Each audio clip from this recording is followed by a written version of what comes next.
And as Vivi mentioned, I am from an independent policy research think tank at NTU. And we do policy research, which means that we are looking at the legal and policy aspects of how to improve cybersecurity for the country. And we're looking at it from a national security point of view. Hence, our center is called Center for National Security. And you will also see a back channel. Okay, my Twitter handle is there. If you want to say hi to me on Twitter, there's also a back channel chat, because I would like it to be more interactive. I know that we have many very expertise in the room, and I would like to be able to tap that expertise on a number of areas, because there are many questions still in this field and not enough answers. And hopefully, as we put our heads together, we can actually come up with some ideas of what we can do. Or you may tell me that, hey, you know, we've already solved this problem. Then we can all go home. Wait, there's another speaker after me, so don't. In the back channel chat, so please try backchannelchat.com/chat LQE1V.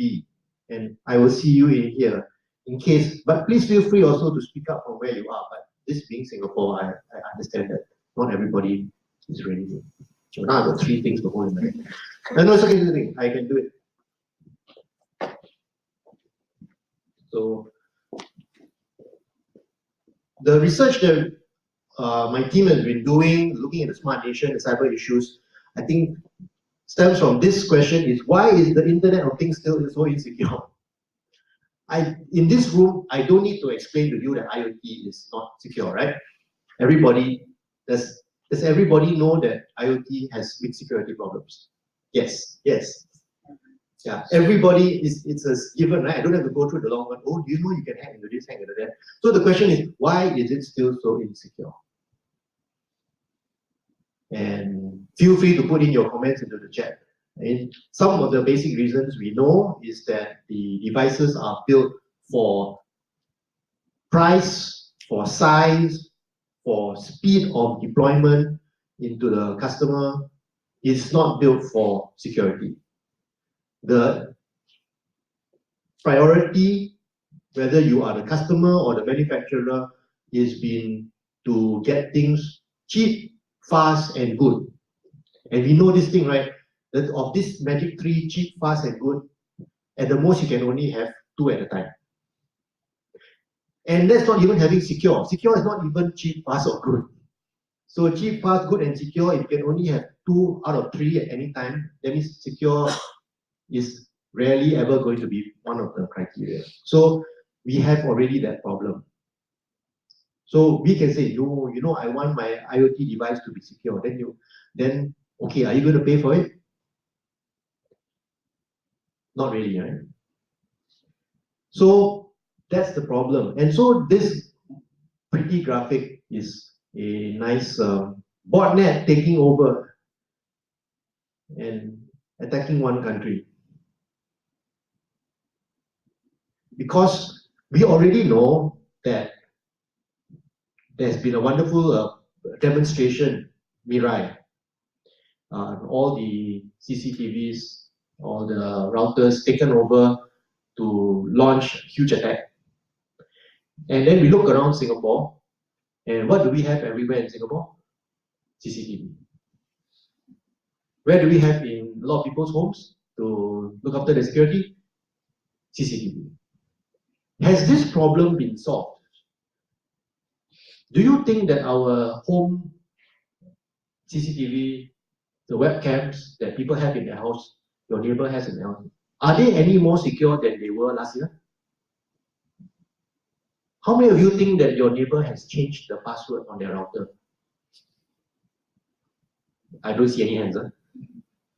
How many of us have changed the password on our router? Okay, good. I only dare to ask because I changed. Interestingly, I only saw 3 hands go up in this room. So this is the room in which you already know what the problem is, but we're not really solving it. How many of us have devices in the house where you cannot even change the password? Right? Anybody got a device in the house where you cannot change the password? The password is actually hard-coded into the thing. Think about it. Many of our smart TVs have hard-coded password. Were you even thinking of the password on your smart TV? So that's it. It is inherently insecure. We are doomed. So this is the more positive part of my talk. Convenience versus protection, not to mention lamppost CCTV. Yes, we also have lamppost CCTV, which is great, which only explains that the next time we have a Mirai attack or whatever equivalent botnet attack, it will be 10 times bigger than what we last saw. Yeah. So hopefully the CCTVs on the networks or the lampposts are being protected. So that's it, convenience versus protection, price versus protection, speed to market versus protection. So the problem comes up, and part of my career as a lawyer. So my big question is, who is to blame? Who is liable? Who can we sue? And without launching into a committee of inquiry, that's just among ourselves here in this room now, figure out. IoT security is breached. Take an autonomous vehicle, which is going to have its part of Internet of Things. It has to have access, right? It has to have location sensing. It has to be able to connect to Internet so that you can monitor it from where we are. What if, touch wood, one of the autonomous vehicles is on the road,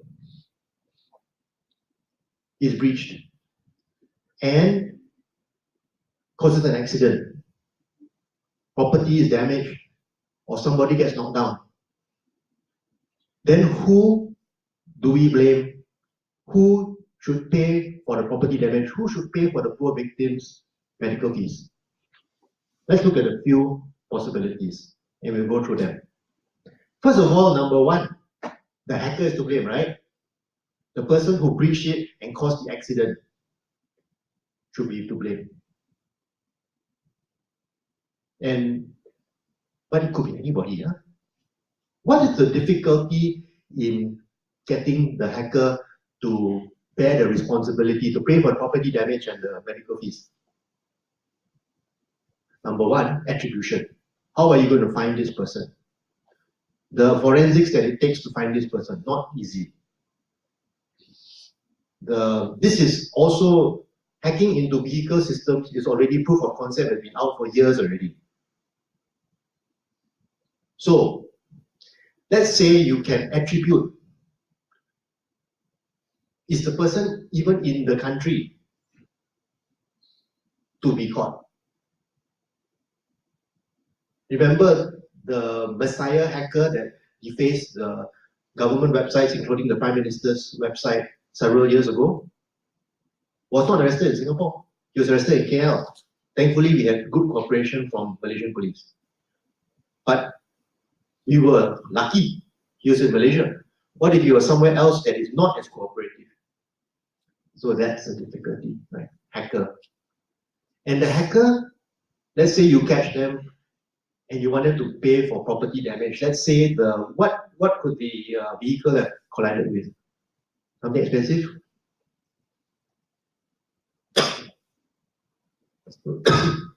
Even medical fees, not cheap, right? Does the hacker have the money to pay? Maybe you could throw them in jail. No, you can throw them in jail because we have a Computer Misuse Act. But the Computer Misuse Act only says we fine the person or we throw them in jail. What happens to compensation for the poor victim? Okay, so this is not, the hacker is not a great option. What about the manufacturer? The company that's making the vehicle? Because it's already proof of concept, we know that these vehicles can be broken into. We know that there are certain solutions. For example, you separate the internet part from the driving part. But then there is a problem in negligence law. In negligence law, they are only negligent if they did something that the rest of the, according to the standard of the industry. The fact that something went wrong doesn't mean that they are at fault yet, no? they must be tested according to the standards of the industry. Now, if if the industry is only them, then how do you evaluate? Or worse still, if the whole industry has the same standard, and the whole industry said, yeah, this is the level of security we have. Oh, turns out it wasn't good enough. Oh dear. So, property got damaged, somebody got knocked down. Sad. Sorry, that's our standard. If that is the standard norm among the whole industry, then there's nothing to sue them for. Ooh. So that means the manufacturer also not paid that. What about now the manufacturer probably didn't put the vehicle on the road. There's probably an operator, right? Even if there's no person in the vehicle, somebody probably owns the company that operates this thing, that puts them on the road and makes sure that they have nice logo, and they markets their what routes they're going to go and handles all that, right? Because there's usually a separate company for the manufacturer. Just like the manufacturer is Toyota and then the taxi company is NTUC Comfort, right? It's not the same. So there's an operator.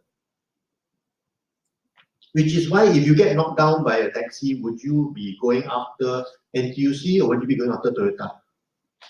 You go after NTUC. So let's say whatever automated cab company, would you sue them? Because after all, they put the automated vehicle on the road.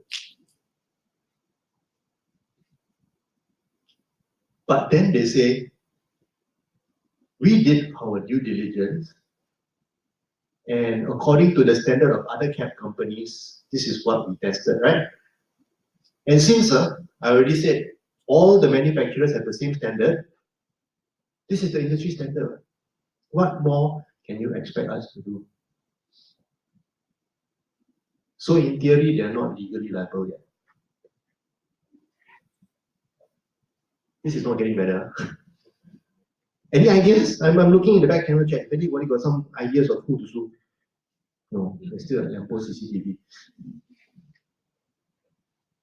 So, anyone? Have I missed out anybody in this ecosystem of the autonomous vehicle that you have? Okay. Then of course the other one is anyway nowadays you always see on social media, anything goes wrong, blame government. Government should do something, right? Usually by somewhere by comment number 3. So that's usually not helpful. Another scenario, medical devices, internet control connected medical devices.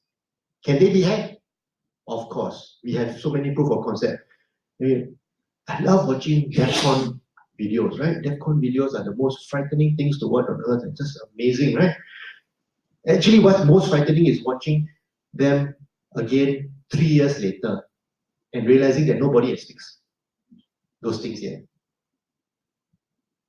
A lot of the medical device security has not been fixed yet. And we know there are vulnerabilities. And what do you all think of the cybersecurity of the healthcare system and hospitals? Is anybody very confident of the healthcare system cybersecurity? I don't see any hands come up. Is anybody very confident of the cybersecurity of our hospitals?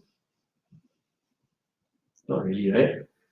The main virus that we're trying to keep out of our hospital is SARS. Yeah, so the only antivirus they really care about is the antivirus which you can inject, not the. So in terms of, are the systems updated? Are they patched?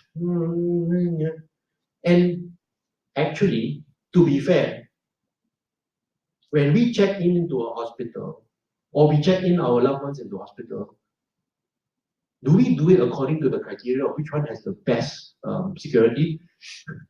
No, we are going to which is going to get the best patient outcome. Do they have good doctors, good nurses, a good track record? patients who go in tend to come out, walking, not in a bag. So we don't evaluate hospitals by that. So how can we expect later on when something goes wrong, you should have protected your cyber? Wait, nobody told me that was part of the criteria.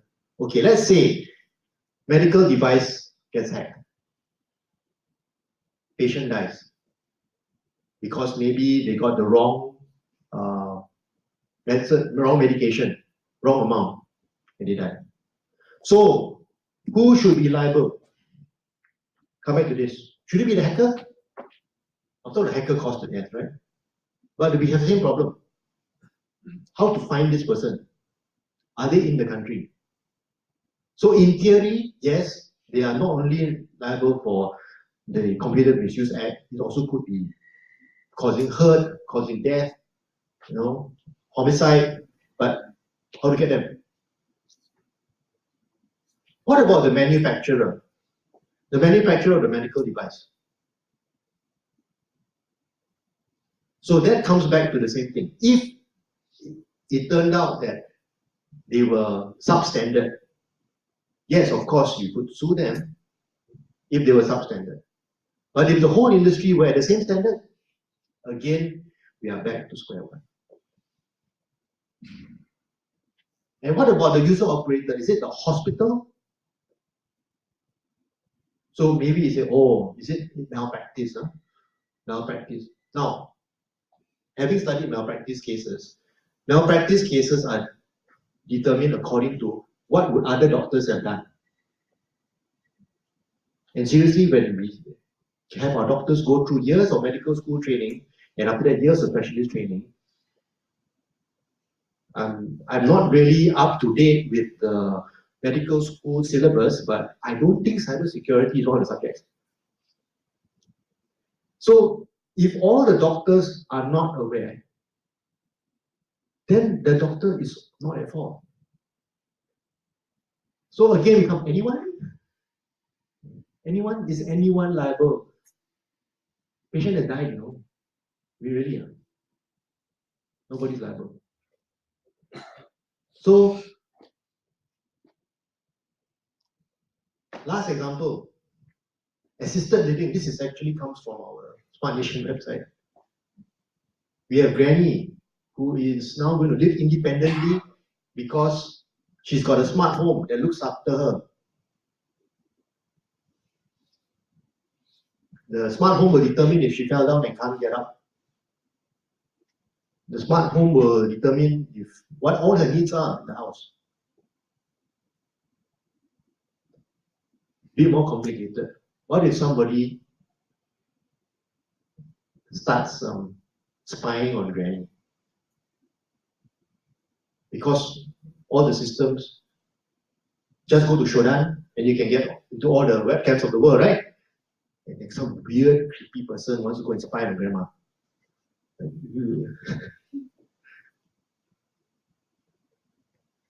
So we already established that the hacker is at fault but cannot be found.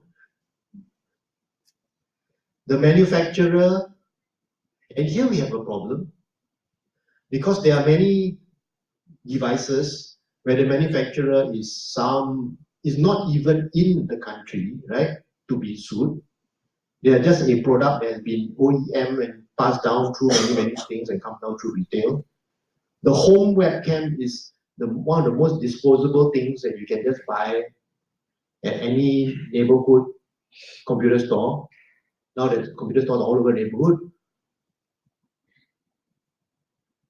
It's not like the days when my mother-in-law had to pay $1,000 to install a CCTV. Now $45 and you plug and play. Where does it come from? How do you explain to the consumer that no, don't buy the $45 one because the CMOS cannot be updated, the security patches cannot be uploaded, there's no way to update the password. The average consumer says $45, compared to $1,000. Who's going to pay for the other 955? Spy then spy. You do nothing wrong, you should have nothing to worry about, right? So people say. So, is it the user operator? If HDB put this in, is HDB at fault? Or did HDB already check this is the industry standard? What about if you were the one who put it in for granny? Is it your fault now? In this room, actually, it would be, because in this room, I think we expect a higher standard. But I'm very sympathetic because on our weakest days, you know, we're talking about the earlier on today, we heard about how phishing is still the #1 way to get in, right? Oh, phishing so bad. I admit, I got phished earlier this year. My credit card. I was phished. I can tell you the story another time if you want to ask. But in our weakest moments, we made mistakes. So, who is going to be liable if granny gets spied upon? And we actually have one more problem. What is granny's financial loss? I mean, she feels really creeped out that she had been spied on. But has she been injured? No, except maybe psychologically and mentally and emotionally, spiritually. Has she lost money? No. So something is wrong. It shouldn't be right to be able to spy on grandma. But how are you going to get somebody liable? Okay, so with these wonderful thoughts in mind, no, I didn't write those. Okay, so here's a thought. We need backup plans. And I like the diagram that the previous speakers Eunice showed. They are in our networks anyway. They've been there for 1.5 years already, 455 days. What's our backup plan? At least we hear that in the financial services sector, the credit card number which is stolen is useless because there are other forms of authentication. But when the car crashes, what is our backup plan? If our smart electrical grid is taken down, what's our backup plan? Do we have backup electrical grid? If our trains, at least our trains we know, if there's a problem with the trains, we all switch to bus. In that sense, that is one example where we are resilient. Because we now know, when train breaks down, straight away go downstairs, there'll be a bus there, and there'll be a voucher, and it's free. And then they'll give you a slip of paper so you can show your boss, look, I was caught in the thing, that's why I'm late for work. So we may complain, but that is resilience. But if something happened to any part of our critical infrastructure, what is our backup plan? Do we have a way to cope? If we were without power for 24 hours, not like the 8 hours, 6 hours the other night. What even 6 hours? A few hours the other night. If we were without power for more than 24 hours, would we be able to cope? If it went down to 48 hours, 72 hours, do we have a backup plan? So if we know that our data has already been taken, do we have a backup plan? What do we do now that we know our data is stolen? If it's a credit card, that's fine, we cancel the credit card. But if it's medical data, we can't cancel the medical data. I mean, I wish I could cancel some of my medical problems. Just like I cancel credit card. No, hi, you know my my cholesterol, right? Can you please cancel? But cannot. So what do? We need to develop backup plans. And whose problem is it anyway? And somebody posted in the back channel, iron rice bowl. Everybody says it's not my problem. It's somebody else's problem, right? But the fact is, it's all our problem. Because this is the life that we have. Some of the things that can help, and I put this up there, and please feel free to put in more ideas. Standards, backed by laws and regulations. Many of us in this room are involved in developing standards. We are aware of standards being used internationally. Standards, however, need to be backed up by some teeth. whether it's by industry groups that say we are going to make this a norm. And remember, the whole problem of negligence was that it wasn't a norm. But if everybody has a certain norm, then the people who are below that standard become liable. Or do we need things like product liability law? We have product liability laws, if things are sold and they're defective, you can actually sue. Well, in our context, you can get your money back, which is not perfect. But how, then of course, if you are a manufacturer, if you are in the manufacturing side, you say, hey, wait, this is dangerous. How much should I really be liable for? Because if I'm making the vehicle, but somebody took the vehicle and like slammed into a whole crowd of people and there was a lot of loss of life, am I responsible for all of that? That is really a question we're going to have to figure out. What about insurance? At some aspect, are we going to have insurance to cover? Because a lot of these problems come from, if you look at the history of what we have, fires. Fire is a terrible thing. When fire happens, there's so much damage, like really who can bear the cost of that? So insurance helps to take care of that problem, because even if you could blame somebody, they wouldn't be able to pay for it. All car accidents, all cars have to be insured, drivers have to be insured.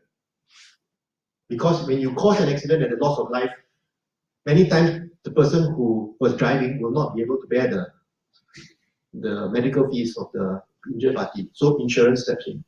But at the moment, this is still not highly developed. Customer demand, my second one. Are we going to start demanding better security in the devices? Or are we still going for cheap, fast, and good? And then resilience plans. Are we developing plans of how to cope when something goes wrong? Are there backups? Do we know what to do if, for example, in a hospital, if the whole hospital is hit by ransomware, can it still see patients? We see many cases in overseas where hospital hit by ransomware, they can't do MRI, they can't do CAT scan, they can barely take in new patients because of the system. Is there a backup? Of course, the real backup is you go to pen and paper. But I won't pick on hospitals because this is everywhere. The last time we really seriously, this is my opinion, but I think the last time we really seriously took these backup plans seriously was 19 years ago, which was Y2K.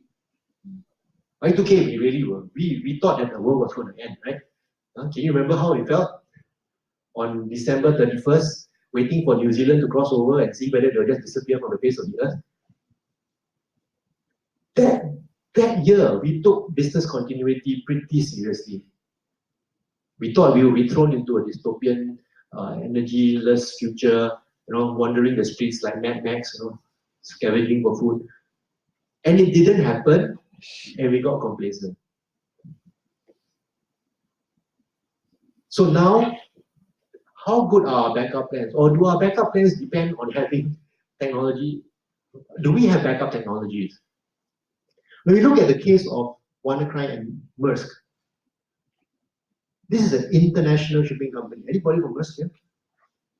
The whole world, country by country, office by office, knocked out by ransomware, all the computers knocked out, having to take orders, having to communicate by pen and paper, not being able to fulfill orders, items being stuck in different countries, and then discovering that they have only one full backup, one full data backup somewhere in Africa. Or at least they had that one backup. That's an epic story. They searched the whole world and they only found one backup that was left intact in Africa. And the guy who was there didn't even have a visa to get to the UK, so they had to meet somewhere halfway. And then they took the hard disk from him. and then they did a restore from the backup. That was a really close call. Where are our backup systems, our backup plans? In fact, is our public, if you are involved in education, is our public educated to be able to cope with this? We've already got SG Secure to deal with. It's not if but when, right? About terrorist attack. So we are very hopefully prepared in case something like disaster like terrorist attack happens. But what about something like this, a breach? Who can help? Would it be industry? Some of us here are from industry, either as a professional or maybe your company. Some of us here are academics. Are we doing research in this field? What could be done? Government? There could be some legislation, regulation, some policies that you put in place. And just you and me. So this, I leave you with this thought. Basically, it's down to you and me. We're going to have a smart nation that's safe. It's basically, we have to be the smart people. We are going to have to develop the smart processes to protect ourselves and the smart policies. So if you have any ideas, please continue to share in the back channel. I'm going to just do one last check. Maybe there's some miracle. I've got some somebody found a solution. No. But if you do, please continue to post in the back channel. And thank you.